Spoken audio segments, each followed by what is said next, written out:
దేవునికి స్తోత్రం. మీకు అందరికీ కూడా నా యొక్క శుభాభివందనాలు తెలియజేస్తున్నాను. ప్రియ దేవుని సంగమ, దేవుని యొక్క కృప మీకు తోడై ఉండును గాక. ఈరోజు దేవుని యొక్క వాక్కు కీర్తనల గ్రంథము 1వ కీర్తన 1వ వచనము. దుష్టుల ఆలోచన చొప్పున నడవక. దేవుని సంగమ, దేవుని యొక్క వాక్యం సెలవిస్తుంది, దుష్టుల ఆలోచన చొప్పున నడవద్దు. దుష్టుల యొక్క ఆలోచన విధానమే వేరు. దుష్టుల ఆలోచనలను అనుసరించొద్దు. నీవు దేవుణ్ణి నమ్మిన తర్వాత నీవు నీతిమంతుడవుగా, యథార్థవంతుడుగా నీవు నడవాలి. నీతిమంతుడు ఒక్కడూ లేడు, ఎవ్వరూ లేరు. అయితే యేసుక్రీస్తు యొక్క నీతి మనకు అనుగ్రహించబడింది కాబట్టి నీతిమంతుని పోలి నువ్వు నడుచుకోవాలి. మనుషుల యొక్క నీతి చింపిరి గుడలతో సమానం. దేవుని యొక్క నీతి నువ్వు పొందుకొని ఆయన నీతిగా, ఆయన నీతిమంతుడుగా ఉన్నాడు, ఆయన నీతిని అనుసరించి నువ్వు నడచాలి. నువ్వు యథార్థంగా జీవించాలి. అప్పుడే నువ్వు కృప పొందుకుంటావు. నోవాహు కృప పొందుకున్నాడు నీతిమంతుడుగా జీవించి. దేవుని బిడ్డలారా, దుష్టుల ఆలోచన విధానమే చాలా తప్పుగా ఉంటుంది. కాబట్టి దుష్టుల ఆలోచన చొప్పున నడవద్దు. నువ్వు విశ్వాసివి, యేసయ్యను నమ్మిన బిడ్డవు, నీ యొక్క హృదయాన్ని యేసు రక్తంతో కడుక్కున్నావు. కాబట్టి వాళ్ళ ఆలోచనను అనుసరించి నడవద్దు. ముఖ్యంగా మరి ఇలాగా దుష్టులు ఉన్నారు, వారి ఆలోచన ప్రకారం నడవకూడదు. అయితే దుష్టుల యొక్క లక్షణాలు ఎలా ఉంటాయి మనం ధ్యానించినట్లయితే, కీర్తనల గ్రంథం 10వ కీర్తన 2వ వచనం నుండి మనం చదివినట్లయితే, దుష్టుడు గర్వించి దీనుని వడిగా తరుముచున్నాడు. వాళ్ళ లక్షణాలు ఏంటి అంటే, గర్వం ఉంటుంది వాళ్ళకి గర్వము, అహంకారం. వాళ్ళల్లో చాలా గర్వంతో నింపబడి ఉంటారు. అది దేని బట్టించి ఉంటుందో తెలియదు.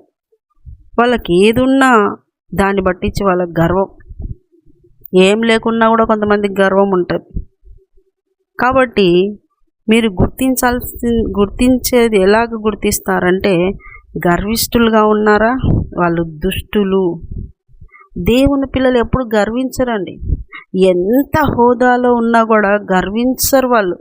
ఇంకా ఎంత ఎక్కువ హెచ్చులో ఉంటారో వాళ్ళ మనసు చాలా తగ్గింపుతో ఉంటుంది. దేవుని పిల్లల లక్షణం. అయితే దుష్టుల లక్షణం ఏంటంటే, గర్విష్ఠులుగా ఉంటారు. పైగా దీనులను తరుముతూ ఉంటారంట. దీనంగా ఉండేటోళ్ళని వెంబడిస్తూ ఉంటారంట. వాళ్ళని బాధిస్తూ ఉంటారు, వాళ్ళని ఇబ్బంది పెడతా ఉంటారు. మరి ఇంకోటి మనం చూసినట్లయితే, ఇదే కీర్తనల గ్రంథం 10వ అధ్యాయం 3వ వచనం, దుష్టులు తమ మనోభిలాషను బట్టి అతిశయపడుదురు. ఎప్పుడు అతిశయపడుతూ ఉంటారు. వాళ్ళకున్న ప్రాపర్టీస్ని బట్టించో, ఇంకో దాన్ని బట్టించో, జ్ఞానాన్ని బట్టించో, అందాన్ని బట్టించో, బలగాలను బట్టించో, ఆస్తులు, అంతస్తులు, ఇంకా మాట చాతుర్యం, ఏదైనా అతిశయపడుతూ ఉంటారు. కంపేర్ చేసుకుంటా నేను గ్రేట్ అనుకుంటూ ఉంటారనమాట. ఇంకొకటి మనం చూసినట్లయితే, కీర్తనల గ్రంథం 10వ అధ్యాయము 4వ వచనంలో, దుష్టులు పొగరెక్కి యెహోవా విచారణ చేయడను కొందరు. దేవుని బిడ్డలారా, దుష్టులు ఏమనుకుంటారంట అంటే, వాళ్ళు చేసే క్రియలను దేవుడు విచారణ చేయడు అనుకుంటారంట. అంటే వాళ్ళే దేవునికి పైగా ఉన్నట్టు అనమాట. మమ్మల్ని ఎవరు ప్రశ్నించేది, మమ్మల్ని ఎవరు విచారించేది, మేమే, మాకెవ్వరు లేడు పైన అన్నట్టుగా వాళ్ళు బిహేవ్ చేస్తారంట. అంతేకాదు, ఇదే 5వ వచనంలో, 10వ అధ్యాయం 5వ వచనంలో, వారు ఎల్లప్పుడూ భయము మానుకొని ప్రవర్తించరు. వాళ్ళకు భయం అనేదే ఉండదంట. తర్వాత ఇదే కీర్తనల గ్రంథం 10వ అధ్యాయం 6వ వచనంలో, మేము కదల్చబడము, తరతరముల వరకు ఆపద చూడము అని వారి హృదయాల్లో అనుకుంటారంట. చూడండి ఎటువంటి లక్షణాలు ఉన్నాయో. ఇంకొక వచనం మనం చూసినట్లయితే, ఇదే కీర్తనల గ్రంథం 10వ అధ్యాయం 8వ వచనంలో, నిరపరాధులను చంపుదురు. నిరాధారులను పట్టుకొనవలనని పొంచి చూచును. నిరాధారులను చంపుతారంటండి. చంపే మనస్సు, వారి మాటలతో చంపడం, నిజంగానే క్రియలతో చంపటం. నిరపరాధులను, ఏ అపరాధం చేయని వాళ్ళని చంపేస్తారంట. అటువంటి లక్షణము కలిగి ఉంటారు ఈ యొక్క దుష్టులు. తర్వాత ఇదే కీర్తన గ్రంథం 10వ అధ్యాయం 10వ వచనంలో, నిరాధారులు నలిగి వంగుదురు, బలాత్కారం వలన నిరాధారులు కూలుదురు. ప్రియ దేవుని బిడ్డలారా, అలాగా దుష్టులు నిరాధారులను చేస్తారు. ఈ విధంగా దుష్టుల యొక్క లక్షణాలు ఉన్నాయి. గర్వంగా ఉంటారు, దీనులను తరుముతారు, గర్విష్ఠులుగా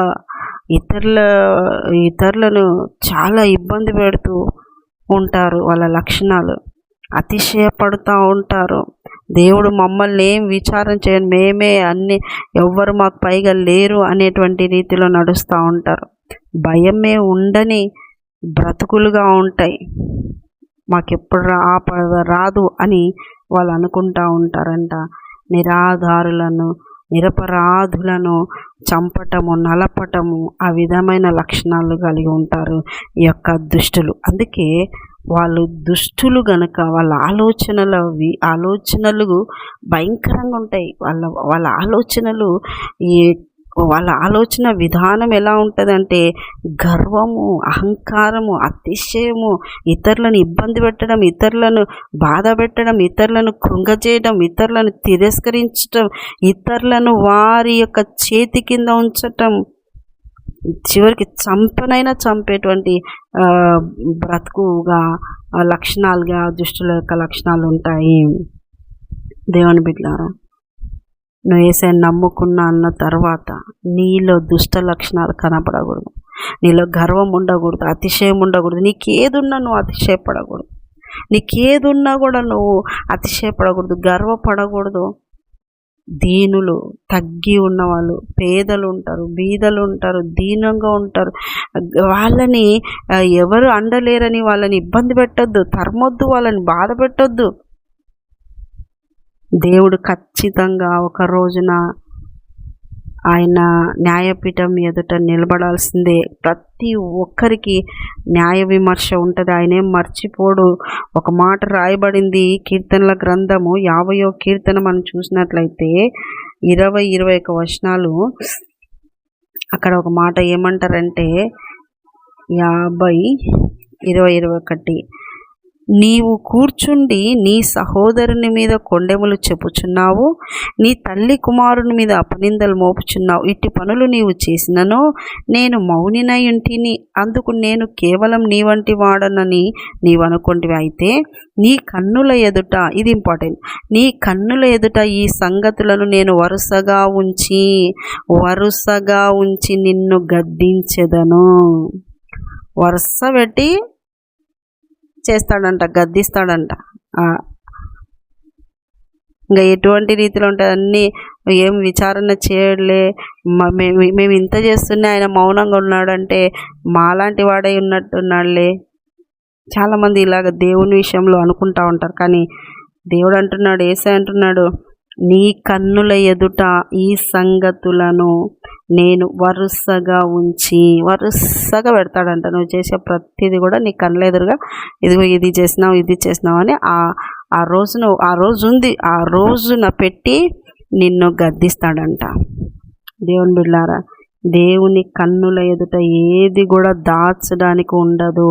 ఎందుకంటే ఆయన కన్నులు స్పష్టంగా పాతాళంను చూడగలుగుతాయి. అటువంటి కన్నులు కలిగినవి ఆయన కన్నులు. ఇంకొక మాట మనం చూసినట్లయితే కీర్తనల గ్రంథం 10వ కీర్తన 13వ వాక్యం, నీవు విచారణ చేయవని వారు తమ హృదయంలో అనుకొనుట ఎలా? నీవు దీనిని చూచి ఉన్నావు కదా, వారికి ప్రతీకారం చేయుటకై నీవు చేటును పగను కనిపెట్టి చూచున్నావు. ఆయన చూచుచున్నాడు, ఖచ్చితంగా ప్రతిఫలం ఇస్తాడు. నువ్వు ఏ పనైనా చెయ్యి, నువ్వు ఏ మాటన్నా మాట్లాడు, నువ్వు నీ క్రియలు ఏవై ఉన్నాయో, నీ గర్వము, నీ అహంకారము, నీ అతిశయము, నీకు ఏ రకమైనటువంటి ఇది ఉంది, దాన్ని బట్టించి నువ్వు ఎంత విరవీగుతావో, చేసిన దాన్ని కూడా లెక్క లేకుండా ఎవరు నన్ను అడిగేటోళ్ళు లేరని నువ్వు ఎంత విరుచుకొని తిరుగుతావో, ఒక రోజు ఉంది. ఆ రోజున దేవుడు లైన్గా నువ్వు చేసినట్టు పెట్టి అప్పుడు చెప్తాడు ఆయన చెప్పేది కూడా.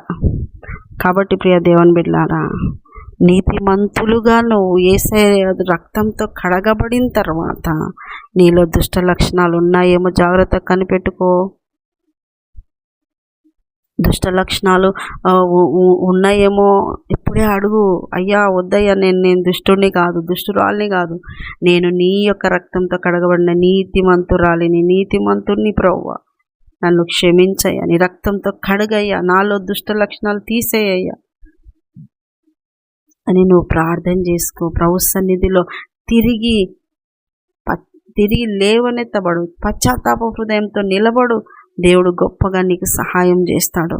దేవుని బిడ్డలారా, పరలోక రాజ్యము నీతిమంతులు ఉండే స్థలం, పరిశుద్ధులు ఉండే స్థలం, యథార్థవంతులు ఉండే స్థలం, నమ్మకమైన వారు ఉండే స్థలం.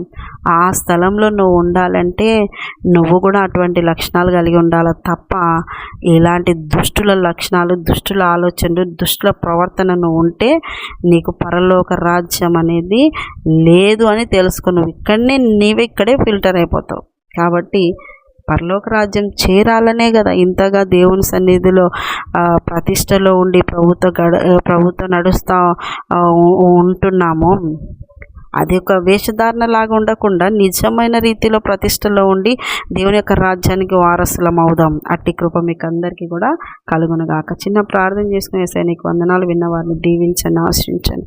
నీతిమంతులుగా నడచడానికి కృప దయచండి. నీతిమంతులుగా అయ్యా నేను సంతోషపరిచే బిడ్డలుగా నీ కృప పొందుకునే వారుగా మార్చమని ప్రార్థిస్తున్నాను. దుష్టుల లక్షణాలు ఏవైతే ఉన్నాయో లక్షణాలన్నింటినీ తీసివేసి నీతిమంతులుగా మారాలని, మార్చబడాలని నీ సన్నిధిలో వేడుకునే కృప ప్రతి బిడ్డకు దయచేయమని యేసు పరిశుద్ధ నామములో అడుగుతున్నాం మా తండ్రి. Amen, amen, amen. యేసు రక్తమే జయం, సిలువ రక్తమే జయం. ప్రవేశనామానికి సంపూర్ణ విజయం కలుగునుగాక. Amen, amen, amen. Good morning. Praise Lord. దేవుడు మళ్ళీ దీవించి ఆశ్రయించునుగాక. Amen, amen, amen.